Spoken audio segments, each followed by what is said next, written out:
Hi Peter, welcome to FPC. Thank you very much, Mike. It's lovely to be back here. Good. I'm glad that you're able to see our new expanded offices and what we're looking to do in the future at FPC here. It's a real pleasure to be able to talk to you about your new book, which is How to Invest, Navigating the Brave New World of Personal Investment. Now you co-authored this along with Masood, Javaid and with Satchell. Now a good starting point for this book would be, how did you come up with the idea? I believe it was back in 2020 you started talking about doing the book. Would you have known that there was going to be such a change in the economic environment between then and now? And in one of your chapters you spoke about how nobody really knows where the inflation rate and where interest rates are going to be in 15 years' time, and that really matters. So I think a really good starting point would be to discuss that a little bit further in light of the situation that we're in at the moment. Yeah. Thanks, Mike. No, it's absolutely true. And I think back to that time, it was actually in early March 2020. We were aware from press reports that what was evidently the makings of a pandemic was beginning to sort of rumble in the background. We were motivated to write the new book because of sort of all that was going on in the world of crypto and gold and stuff like that, and how they were entering in as alternative assets because, and this is important, bonds, government bonds, but corporate bonds as well, were paying pittance. Cash was paying nothing, and investors were searching around for sort of new sources of what they hoped were steady or reliable sources of income and wealth protection. That was very much the background. It's a completely different world now, and it's really interesting to sort of just reflect on how the world has changed. If I go back and sort of, you quoted sort of, nobody knows where inflation and interest rates are going to be, and it's almost, you reflect on it, the idea of sort of government bonds yielding close to zero, or sort of 1% or less, and it sort of seems a sort of strange other world. And at that time, if you talked about government bonds yielding 4%, which they are in the US currently, and they are now in the UK, likewise, that would have seemed to be a different world. We rapidly forget where we've been, and it's as if the world has changed. At that time, thinking about inflation, there was an awareness that inflation might be about to pick up. There was a very influential book that came out at around about that time. This amongst it was an academic economics book, but it's called the Great Demographic Reversal. And it was really talking about the impact on labour markets across the world of China essentially running out of young labour, about the fact that in Eastern Europe readily available labour was sort of drying up, so to speak. And there was the suggestion that this was the makings of a sort of global tightening that was going to, that threatened not just tighter labour markets, but actually a reversal of the shift between wage income and profits, and actually in the process put upward pressure on inflation across the board. This is before the pandemic. This was sort of the background that the sort of economists were aware of, and sort of how it was going to unfurl. Mm-hmm. Some people were more worried about it than others, but that was the sort of background, and that's actually a lot of why we wanted to focus on this sort of thing. So I find that quite interesting, actually, that what you're saying is that economists were forecasting that inflation was due to pick up even before the pandemic that we suffered, and that the conditions were there for higher inflation going forward because of the demographic trend changes. That seems to give the expectation that inflation going forward could be at a higher level than what we've experienced. Would you think that's true? Yeah, there are always some as we know, economists sort of always have 101 different views, mostly amongst themselves, let alone between them. And that is true, but there was definitely a growing awareness that there was upward pressures from the global economy that were generally likely to lead to a more inflationary environment. And sort of thinking about this thing, and particularly as my sort of background, having started off my career at the central bank, at the Bank of England, I always remember at the after as a graduate recruit in those days anyway at the Bank of England, after 1 year, you then got something that was called the governor's charge, and you became a bank official. And the governor threw a sort of drinks party, a cocktail party for the sort of new recruits to the bank.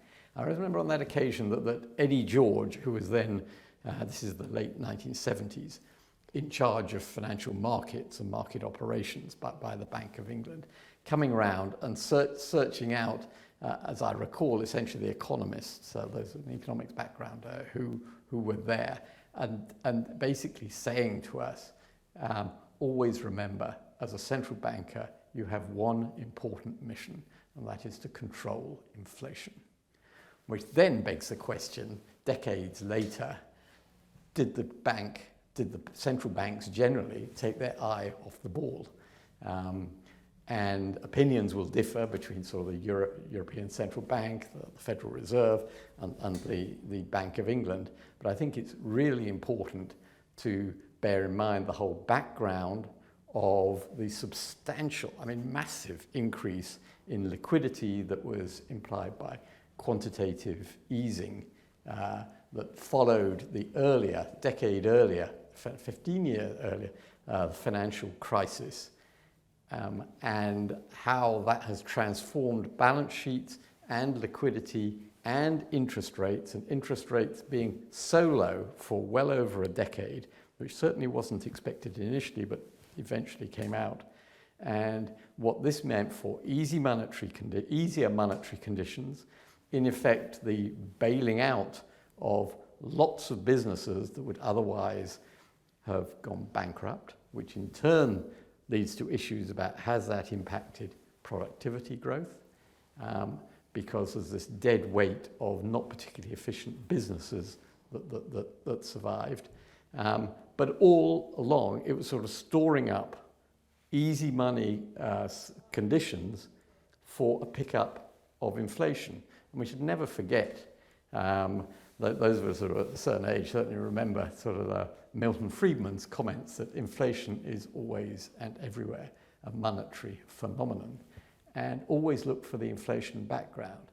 And, it sort of leads me on to sort of think about sort of the bank's response this year to sort of fast inflation, and at one stage sort of finger wagging at the trade unions saying you really shouldn't be pushing for such high inflation. I think that's totally inappropriate. It's the bank's responsibility for setting monetary conditions. The monetary conditions in the economy as a whole and throughout the Western world set the conditions under which trade unions have to do their job. They look after their members' interests, and obviously they're going to push for higher pay. It's not comfortable, but that's what they do. Mm-hmm. But the role of the central bank is something that one really needs to focus on. This in turn leads, and we can talk about this later, sort of all sorts of implications for savings, investments, and the standard of living in retirement of pensioners, for instance. So obviously at the moment, interest rates have risen to 5% where they are currently, in order for the Bank of England to, as you say, focus on their primary remit of trying to quell inflation. The mortgage rate market has gone up also. We're seeing mortgage rates at the moment of over 6% in many cases. And that's obviously going to bite households and really kind of restrain both private household budgets and also business budgets as well. The Bank of England seemingly needs to engineer a recession in order to keep a lid on inflation. Do you think that a recession is actually what we need right now in order to achieve that aim?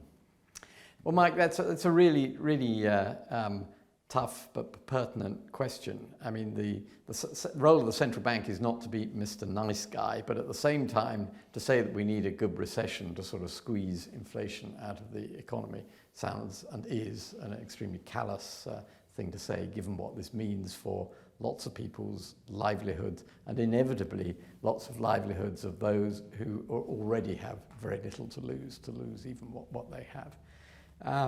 The reality is that inflation and inflation expectations is always sort of trying to understand that is really a sort of fundamental problem in economics. And we've gone through different times in the last sort of half century really of sort of thinking there were sort of simple solutions. Oh, it's the money supply.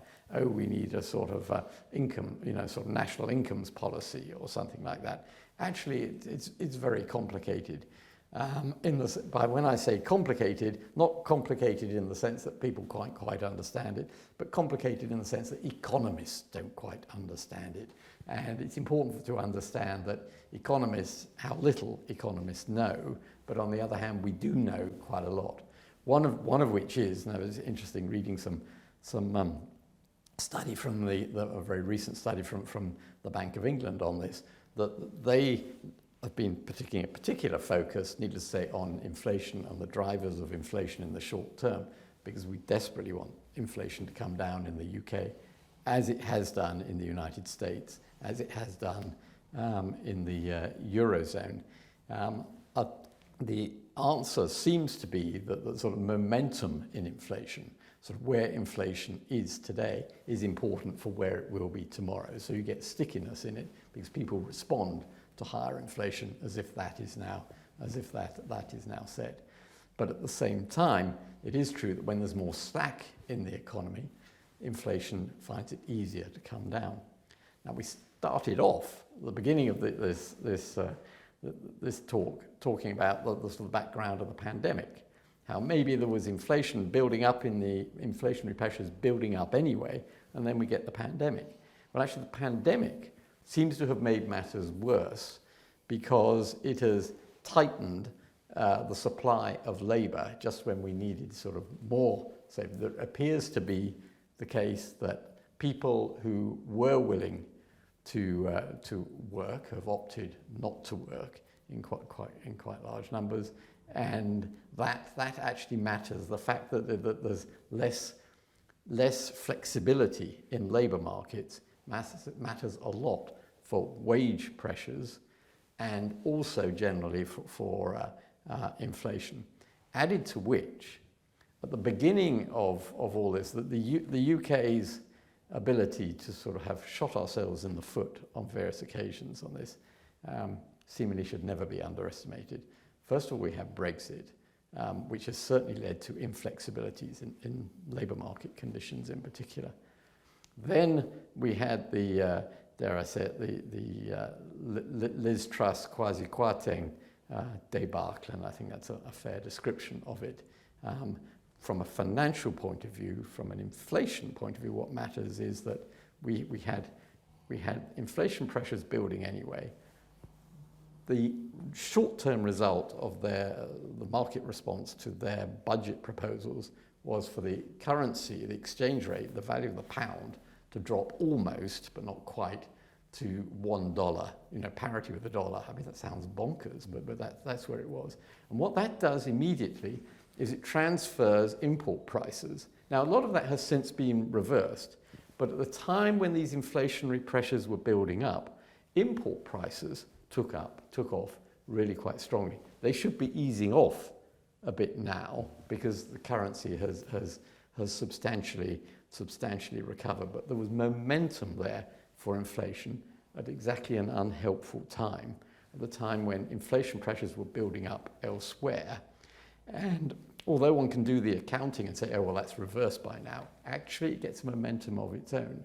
Other countries didn't have those particular self-inflicted wounds, and to some extent, or to a great extent, the impact on energy prices of the war in Ukraine and higher food prices as well is sort of feeding out, and they'll be sort of being reduced in the UK as well. But we've somehow managed to sort of choose the worst possible path, if I may, through this. And again, it comes back importantly to financial discipline and monetary conditions. And so in answer to your rather sort of harsh question, do we need a recession? Basically, yes, I suspect we do need to see tighter financial conditions, which will mean hardship for numbers of people. It's not pleasant, but that's the reality of the situation. And the obvious transmission mechanism for that at the moment is through higher interest rates, which encourages savings by savers, but it also encourages less borrowing and paying back debts by those that are indebted, and cutting down spending by those who have to service their debt, be they mortgage holders or whoever. Mm-hmm. But this is all taking longer than it used to. I won't say in the good old days, in many ways the bad old days, because mortgages in particular are typically fixed for a few years and then roll off. And so actually what used to feed through very quickly now takes a couple of years or so. So there's maybe a somewhat longer drawn out process. But to go back to things, I think that both the government policy, in particular the hiatus after with the Liz Truss short-lived premiership, but also central bank policy with the benefit of hindsight, at least the bank not having raised and tightened things as fast as it might have done. You mustn't forget that there's been a minority sort of voice amongst economists, the sort of the so-called Austrian school, who have said all along that the extremely low interest rates that have persisted since the financial crisis have basically embedded inefficiencies in economies, and this is a bad thing and just leads to inflexibility and slower growth. And that sort of thing also tends to be unhelpful in controlling inflation, because it sort of just increases social pressures and the rest of it. So over the past decade, Peter, we've obviously seen quite a lot of technological innovation, and that's driven a lot of investment returns, particularly from North America. Sure. Now, in the book, you do talk about the innovations that have taken place within the economy, within the financial sector in particular. Are there any particular factors that you think are game changers in terms of how investors should approach investment, or is it a case that fundamental principles that have always been around remain the same?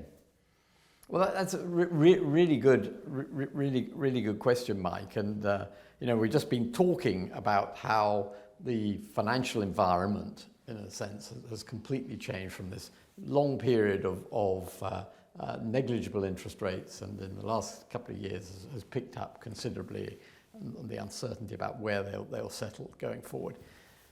At the same time, how people invest has transformed substantially. And I mean, to give you the short answer to the question, but I'll develop it a bit, but I mean, in a sense, everything has changed, but nothing has changed in terms of the fundamental principles. When I say everything has changed, the ease with which people can, investors can open accounts, the ease with which they can trade online using their mobile phones, it is a completely different world from how things were done, certainly, a generation ago, when you had to fill out bits of paper to sort of open accounts, and you put it in the post, and by snail mail or something would eventually come back, and you wouldn't quite know what was doing to your investments. These days, you can see minute by minute what the value of your investments are. And this is both a good thing and a bad thing. I'm all in favour of sort of flexibility and allowing people to be able to, enabling individuals to do things and have lots of information on their investments.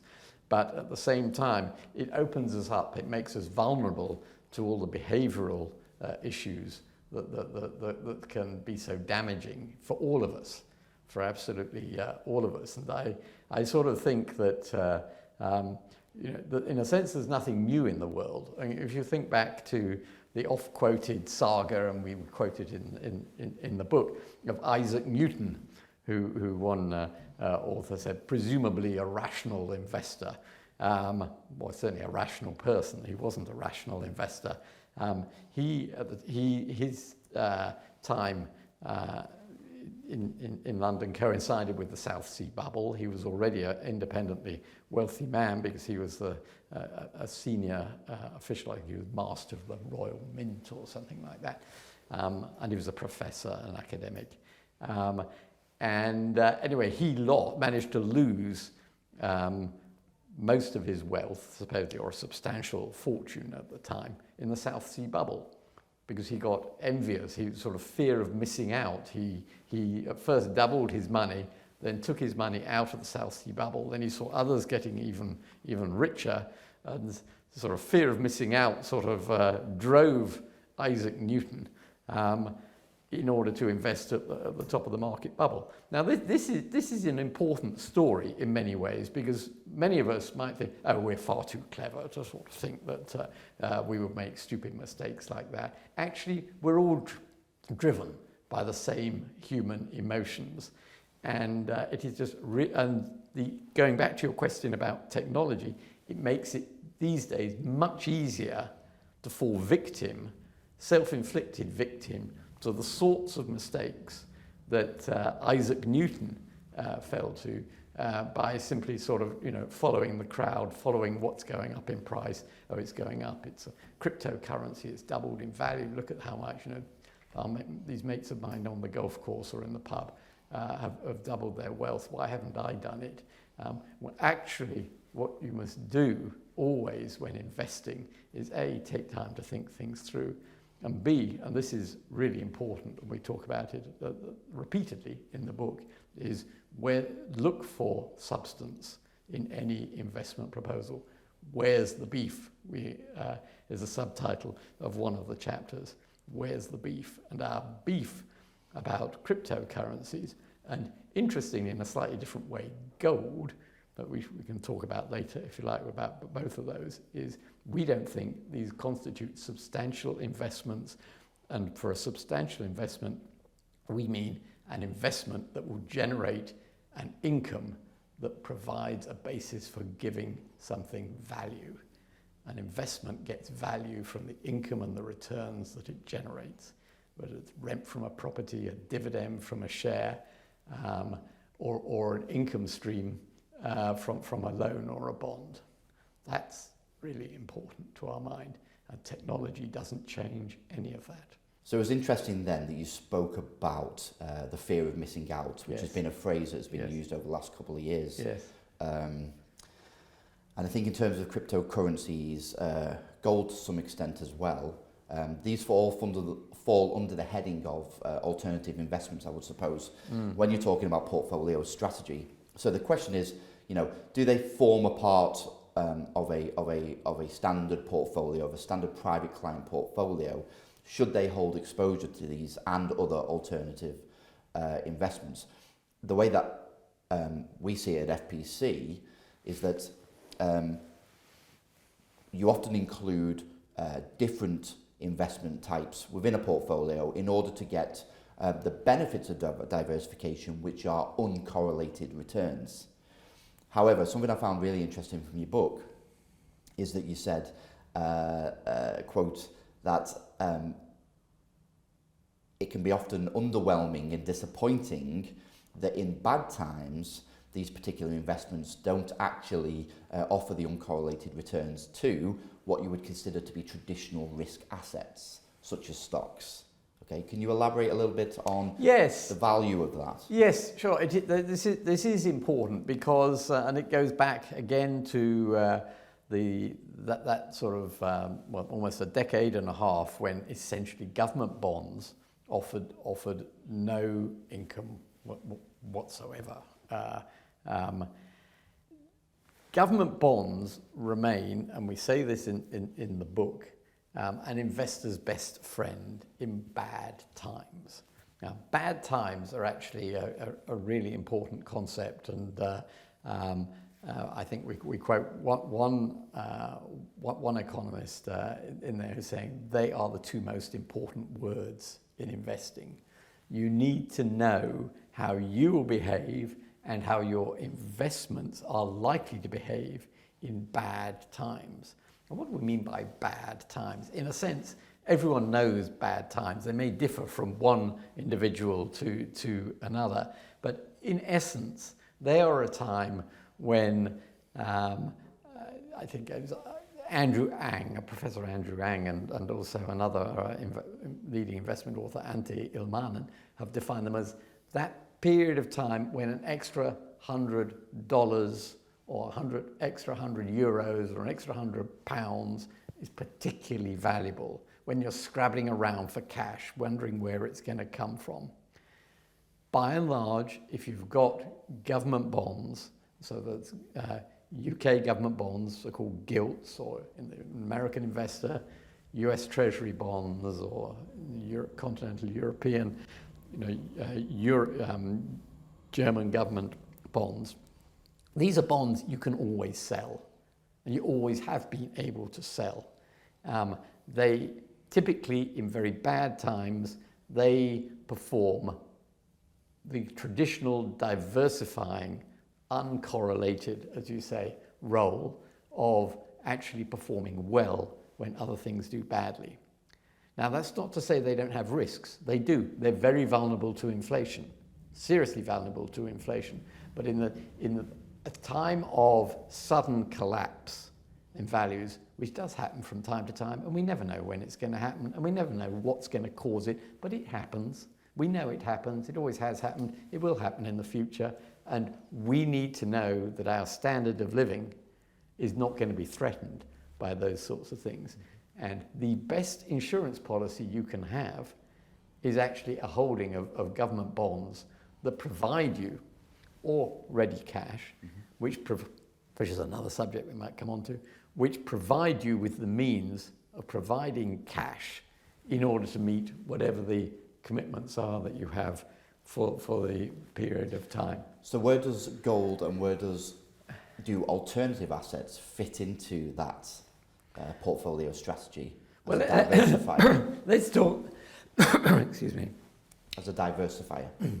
Gold is really interesting. We were talking earlier also very briefly about crypto, and I'll just make a few comments about gold and crypto before making some separate comments about other sorts of diversification like property investments or private equity and venture capital, and even hedge funds. But if we go back to gold and crypto, during the period of extraordinarily low interest rates, gold and cryptocurrencies were touted by some as an alternative safe harbor, if you like, potentially, to treasury bonds, which just simply weren't worth holding in lots of people's opinion. Now, gold is interesting because actually there are numbers of very reputable and thoughtful investors who think that a modest holding of gold is actually a sensible medium-term or even a short-term investment for a balanced fund. And there are several things about this. First of all, there is the idea that when the going gets really tough, people want gold. Well, generally that's been true, but not always. Gold obviously has all sorts of interesting characteristics, and certainly if you're a refugee or something, then gold is you can carry it, it's portable, it's malleable, it's exchangeable, it's tradable, and it's a good thing to have. Should a regular investor in the UK have a holding of gold? I'm fairly skeptical of its strategic value. However, it's important to bear in mind that there are sort of other things going on with gold. It's important demand as it comes from jewelry, for example, and family dowries, particularly in Asia. And the standard of living of traditional sources of demand for gold has been very strong in recent decades as the wealth in Asia has increased. And that coincided, going back to discussion about technology, with much greater ease of purchasing gold investments, particularly through ETFs and the rest of it, which led to quite a lot of speculative demand and even some sort of longer term demand for gold. Nevertheless, we don't really see any fundamental reason other than following trends for buying gold. It doesn't provide a regular income. It's not, you can't say, an economist can't say why the price of gold is what it is today rather than half that or double that. And the same applies to cryptocurrencies. Well, cryptocurrencies, it also, but with spades on. So I'm certainly much more, I think gold is much more interesting, but I don't think it's a holding that personally I would in general recommend. Obviously for any one individual, everything depends on personal circumstances. But crypto is different. Crypto is a very, very clever innovation, particularly with the design of the original design of the Bitcoin by this supposedly done by somebody called Satoshi Nakamoto some years ago. And the great interesting thing about that was the security of transactions. It was built on this thing called blockchain, which should be seen as separate from crypto and actually does have all sorts of interesting things in terms of custody and safekeeping, and may well have, and is very likely to have, wide application across not just finance but all sorts of things. But to go back to crypto, that was superimposed upon this blockchain is this design for a private money, in effect, that was designed to have a limit, the algorithms underlying it ensure with a cryptocurrency there's a limit on how much can be made available. It cannot be devalued, unlike the pound sterling or the US dollar or the euro, by a central bank printing more money. This is finite. And therefore it was thought to be quite interesting. This was thought to be a private money that would work as a medium of exchange. You might use it to sort of pay for your holidays or buy a car or whatever. It hasn't happened because it's actually not practical, which is a sort of essential problem.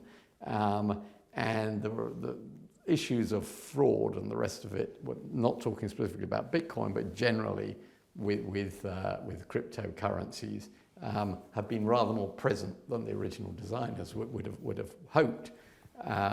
But essentially, we don't see substance. There's no regular source of income from it. And the bottom line is the reason people buy these cryptocurrencies is because they think they're going up in value. Yeah. And that, we think, is fundamentally, it goes back to, it's the same motivation as Isaac Newton had in buying into the South Sea bubble. He bought into it because it was going up in value and he lost everything. Now, some people have lost everything on crypto, other people certainly haven't.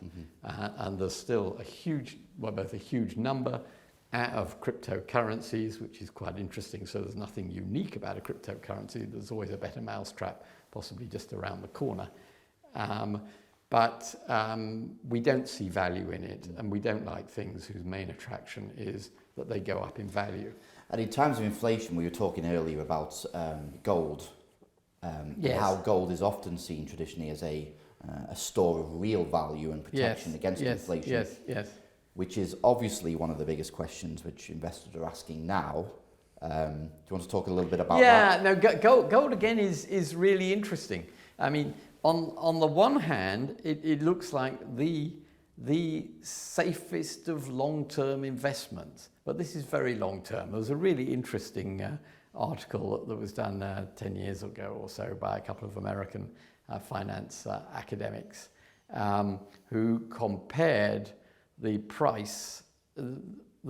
wages in terms of price of gold of a captain in the US Army today and a private in the US Army today with those of, because we've got gold prices throughout history more or less, those of a centurion in the Roman army and those of a legionnaire in the Roman army. And what do you know, that they found that the annual salary of a centurion in the Roman army was broadly equivalent to the pay in terms of ounces of gold of a captain in the US Army, and likewise for a legionnaire and a private in the US Army. Now, that is, wow, I can't think of any other investment that would do that.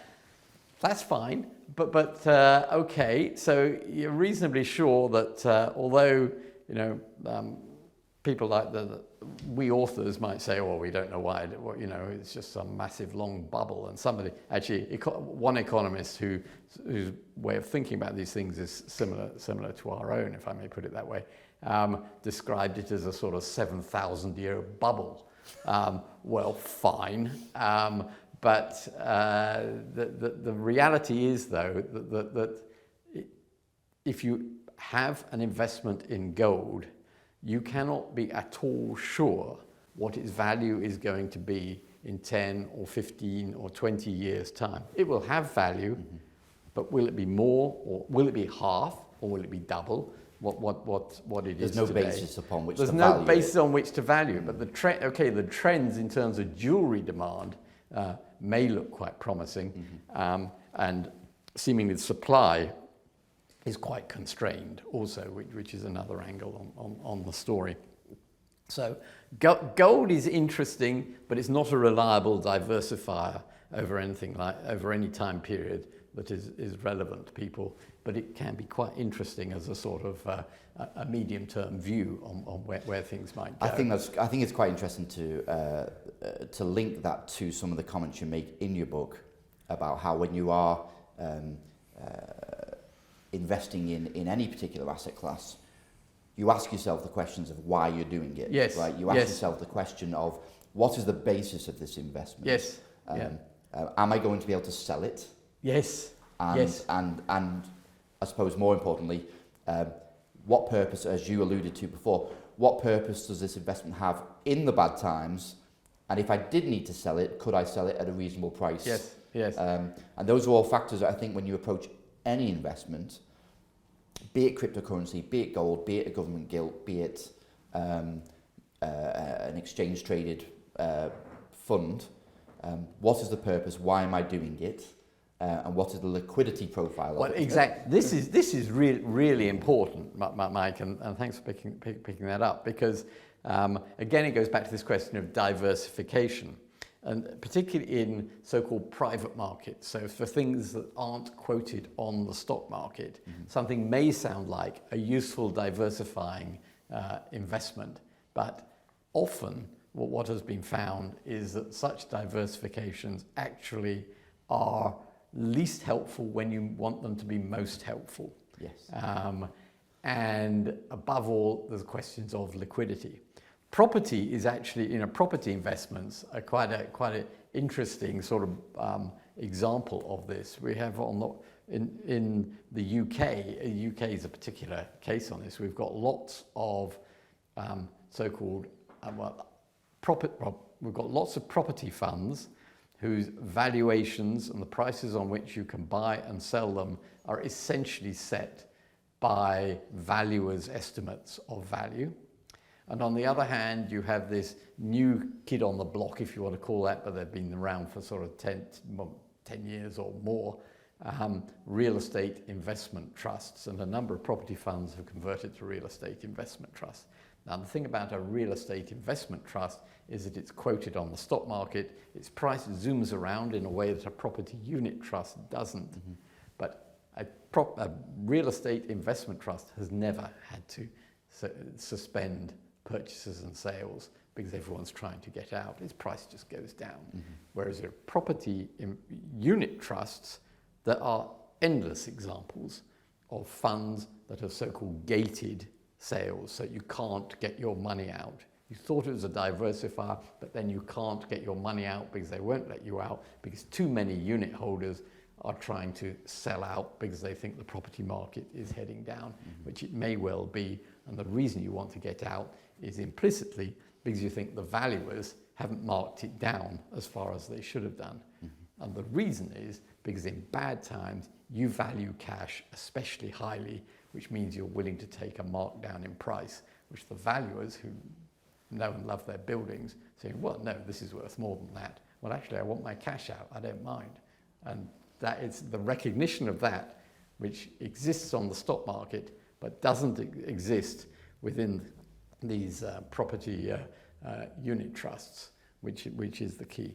Our chapter on property, well, and also there's a chapter on liquidity in the book, comes out reasonably strongly, reasonably critical of property unit trusts, or sort of old style ones, as we call it.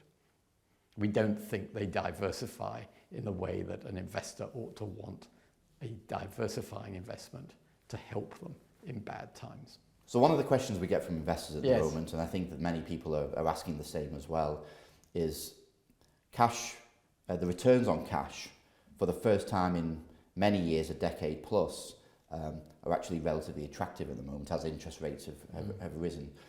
So what would we say to an investor who was thinking, rather than put my money into the stock market where at the moment in this short period of time, I might not be getting so much of a return, whereas I can put it on deposit at the bank and I can get myself 4 or 5%. In my mind, I always find it interesting that as stock markets and asset prices are rising, they become more attractive as they get more expensive. Whereas when stock markets are falling and getting cheaper or better value, investors tend to shun away from committing further money to it, even though it's better value. So it's an interesting thing to ponder and consider. Why would somebody invest in the stock market now when they can quite easily get 4 or 5% from the bank? Well, Mike, it's a good, yet another good question. I mean, I see this actually very much in the context of the helpful framework provided by a financial advisor in this sort of environment, because it's true that having been buffeted this way and that by stock markets in recent years, and cash having offered zilch for the best part of 15 years, now it's offering a decent return again. Great. I'm happy with that. I'm not a greedy person. I just want my regular income to come in. A lot depends on the time horizon. I mean, we say in the book, and I know that FPC have always been strong on this, that all investors ought to have a buffer of cash, because you often don't know when you're going to need cash, and even more certain, you do not know when so-called bad times are going to arise in markets. And even if you don't want, if you don't need the cash yourself, there may be interesting investment opportunities that arise that you want to take advantage of. We're big believers in the flexibility offered by having a buffer of cash. We think that private investors generally throughout the world have large proportions of their wealth in cash, and seemingly always have done. Although it's often difficult to disentangle that, but that does seem to be the substance of the situation. And this does mean they will now be generating levels of income from those cash holdings that they haven't enjoyed before. But we do think you ought to maintain that. Now, should you sell your equity investments in order to sort of build that up and enjoy the return? It depends on your time horizon and what your and what you want to do. But assuming that you're an investor for a number of decades, or investing on behalf of your children or your grandchildren or whatever, actually it makes sense to have a balanced portfolio as ever, and to invest in risk assets, equities, corporate debt, things like that, because we do think that will compound over time to your benefit. It needs, as always, to be in balance. But the idea that because of short-term interest rates, you should move stuff out of stock market into cash in any big way, one might get away with it once, and one will think how clever one is. That the likelihood is, and the data on sort of experience of investors almost throughout time is that it's extraordinarily difficult to do that successfully.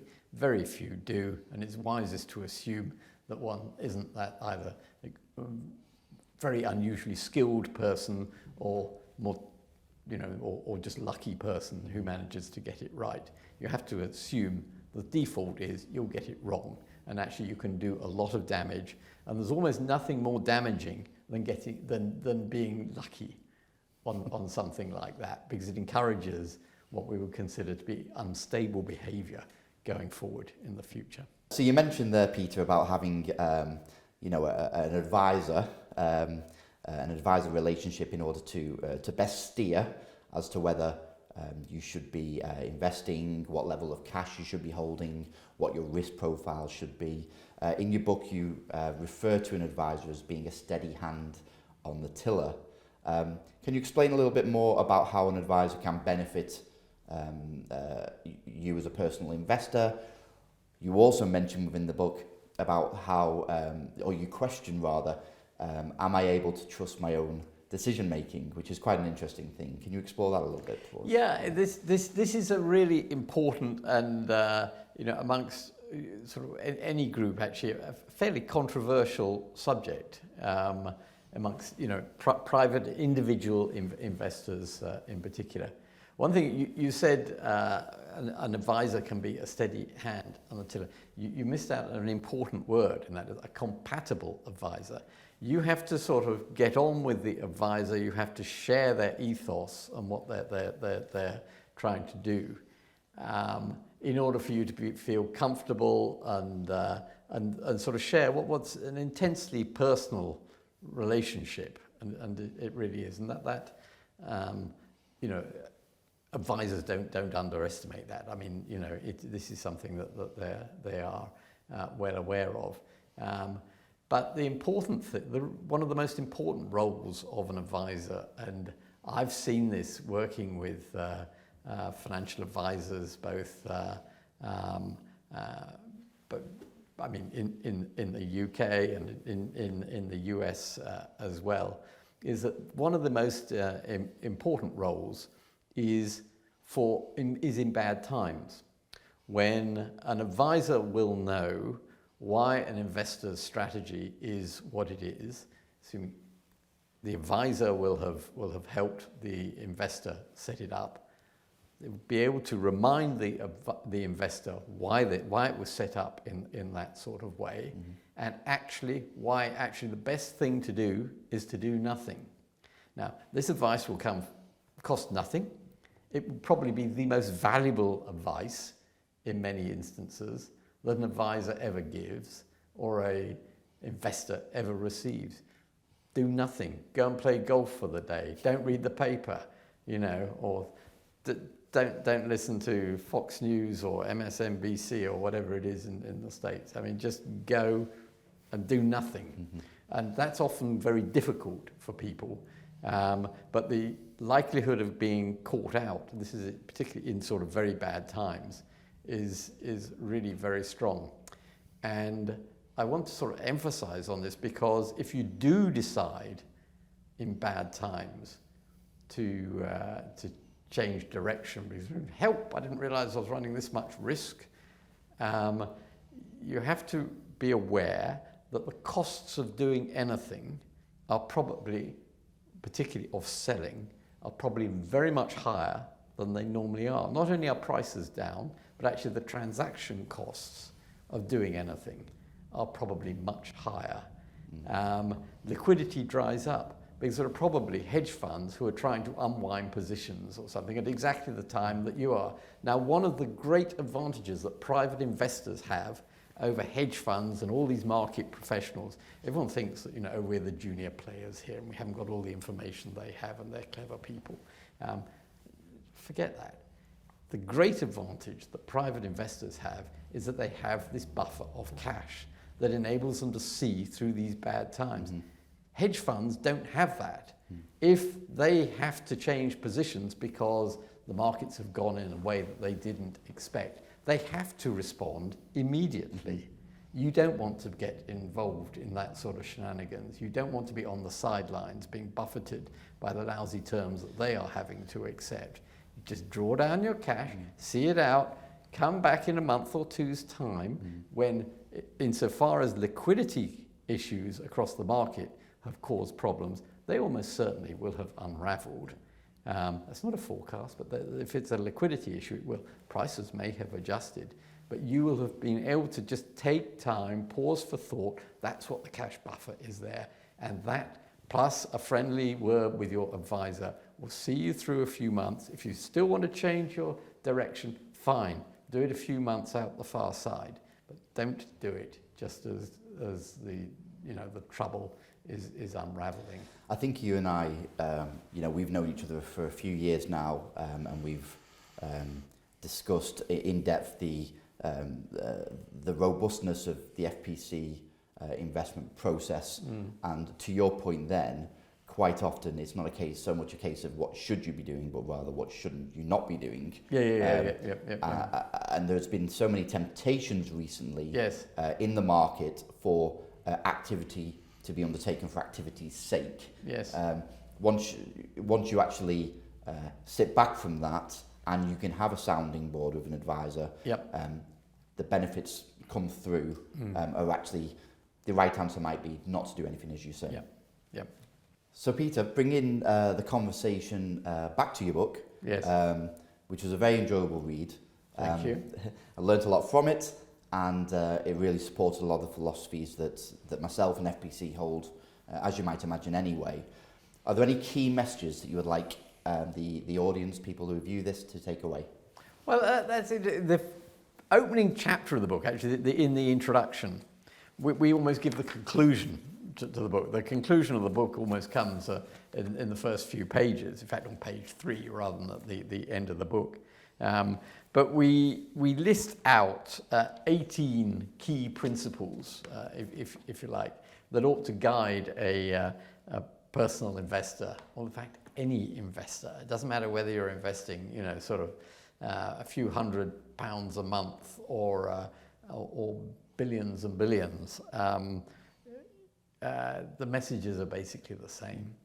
And I'm not going to read out 18 of them, but there were just 3 or 4 that I'd like to sort of just very briefly read out that sort of encapsulate sort of what we think about how people ought to think about investments.